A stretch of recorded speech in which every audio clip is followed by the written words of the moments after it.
আমাদের প্রতিপক্ষ একটি দল আশা করে আছে, তারা গোপনে কাজ করছে, ভোটারদের বাড়ি বাড়ি যাচ্ছে এবং তাদের দুই একজনের সাথে আমার কথা হয়েছে, তাদের সাথে আমার পারিবারিক ব্যক্তিগত সম্পর্ক। তারা সবচেয়ে বেশি ভোট নাকি পাঠালে এই দলে পাবে, এইটা তাদের বিশ্বাস। আমি আপনাদেরকে সতর্ক করতে চাই, এই মাঠে বিএনপি যে গ্রুপই বলেন, এখন তো গ্রুপ একটাই, ৩-৪টা জনসভা হয়েছে, এখনো কিন্তু বাড়ি বাড়ি ভোট চাওয়া আমাদের শুরু হয় নাই। অর্ধেক ভোটার কিন্তু মহিলা, এটা আপনারা ভুলে যান না। ওদের মহিলাদের কাছে মহিলা নেতৃবর্গ গিয়া কিন্তু ভোট চাইতে হবে, এই ভুল কিন্তু করলেন না। অবশ্যই মহিলারা মহিলাদের কাছে ভোট চাবে, আমরা পুরুষদের কাছে ভোট চাবো। প্রত্যেকটি ভোট গুরুত্বপূর্ণ। অর্ধেক ভোটার মহিলা, তাদেরকে যেন অবহেলা করে না হয়। হিন্দু সম্প্রদায় ভাই বোনদের উদ্দেশ্যে আমি যে কথা বলেছি আবারও উল্লেখ করতে চাই, এরা আমাদের এলাকার সন্তান, এরা আমাদের ভাই, এরা আমাদের বোন, এদেরকে আমাদের নিরাপত্তা অতীত দিয়েছি, ইনশাল্লাহ এখনো আমরা তাদেরকে নিরাপত্তা দিব। আমরা ঢাল হিসেবে তাদের পাশে সব সময় থাকবো, শুধু একদিন না, সারা বছর সারা জীবন আমরা তাদের পাশে আছি। এটা আমি আপনাদের কাছে উন্নত আহ্বান জানালাম। আর মাদক নিয়ে যে কথা আমি বলেছি, আমরা দেখতে চাই সুভাষ যে প্রস্তাব দিয়েছে যে এখন থেকে প্রয়োজন হলে প্রত্যেক ওয়ার্ডে মাদক বিরোধী অনুষ্ঠান করতে হবে।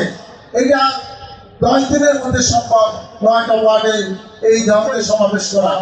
সেখানে বাসের পায় সুভাষ এবং আরো সব নেতৃত্ব থাকলে স্পষ্ট করে বলে দিলেন যে কালকে থেকে এই ওয়ার্ডে মাদকের সাথে যারা জড়িত তাদেরকে ধরে পুলিশের কাছে নিতে হবে। সে কোন দল করে না কি পদে আছে এটা আমার দেখার দরকার নাই।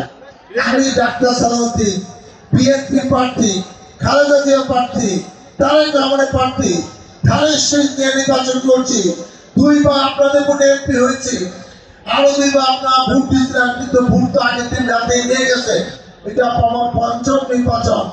অতএব শুধু আমার গুরুত্ব না, দলের গুরুত্ব, তারেক রহমানের গুরুত্ব, ধানের শীষের গুরুত্বের কথা বিবেচনা করে আমি যেটা ঘোষণা দিয়েছি, আমি দেখতে চাই 7 দিনের মধ্যে এই মাদকের কোনো ব্যাপার পাতিলেতে থাকবে না। এখানে ঢাকা 19-এর সমস্ত নেতৃবৃন্দ উপস্থিত আছে, তারাও কিন্তু সাক্ষী রইল যে যে ঘোষণা দেওয়া হয়েছে ইনশাআল্লাহ 7 দিনের মধ্যে থাকবে না, এটা আমি বিশ্বাস করি। এখন বাসের পাই নেতৃত্বে এই কাজটা যেন পাতালে আগামীকাল থেকে শুরু হয়, এটা আমার প্রত্যাশা। পরিশেষে আমি আপনাদের কাছে দোয়া চাই, সহযোগিতা চাই, সমর্থন চাই, আপনাদের কাছে ধানের শীষে ভোট চাই।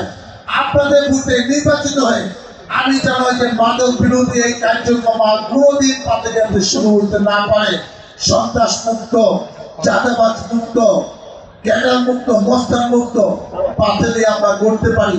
এই শিক্ষা প্রতিষ্ঠানের উন্নয়ন, মসজিদ মাদ্রাসার উন্নয়ন, মন্দিরের উন্নয়ন, রাস্তাঘাটের উন্নয়ন, আমরা যেন সবকিছু আপনাদেরকে সাথে নিয়ে পাশে দিয়ে এই নেতৃবৃন্দের সহযোগিতায় আমি যেন সেটা বাস্তবায়ন করতে পারি। মহান আল্লাহ তাআলা আমাকে যেন সেই তৌফিক দেয়। আল্লাহ হাফেজ। বাংলাদেশ জিন্দাবাদ। খালেদা জিয়া শহীদ জিয়া রহমান, খালেদা জিয়া জিন্দাবাদ, তারেক রহমান জিন্দাবাদ।